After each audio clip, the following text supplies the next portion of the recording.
Hello guys and welcome back to Blox Royalty. For this video, we'll be talking about Roblox 3008. Is it the new upcoming game? Watch till the end of the video to find out.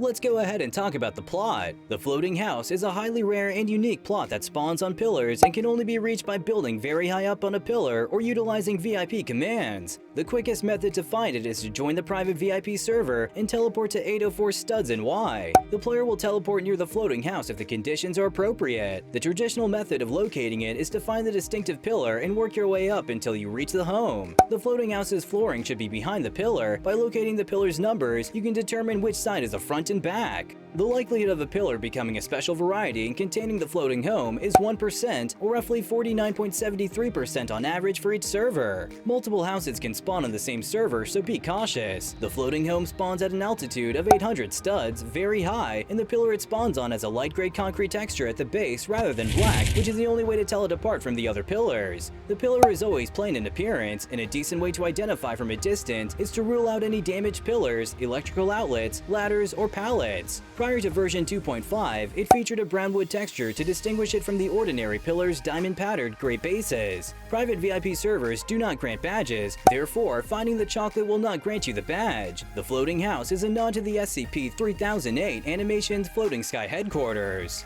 The floating house is made up of standard props and furnishings from a standard server. Inside the floating house is a chocolate bar labeled Den Goda Choklad, which translates to the good chocolate in Swedish. It comes in a light blue wrapper and is based on an actual IKEA item. The chocolate now offers 3 health and 85 energy points as of the 2.6 release. The badge, the Sacred Chocolate, is earned by keeping the chocolate in your inventory. Like all other food items, this chocolate is restocked twice a week on Mondays and Fridays. It's feasible to store an endless amount of chocolate on a single server or to gather it. By reducing the day and night periods on private servers, you can artificially multiply chocolate bars. Okay, so a plot is an area located throughout SCP-3008 that can hold a variety of goods that will be consumed or used later. It is 40 studs long on each side and can be covered with various types of flooring. A plot will contain 5 studs of margins on all sides, totaling 50 studs with margins on each side. When counting pillars, a map in the game can spawn with 51 by 51 plots for a total of 2,601 plots. As of version 2.6, the sole way to defend is to shove an employee. By left-clicking or touching on an employee, you can shove them. When you push an employee, they will be stunned for a few seconds before chasing you down again. Only during night and Blood Night will this action be available. The tool gun, on the other hand, can be used as a weapon on VIP servers only.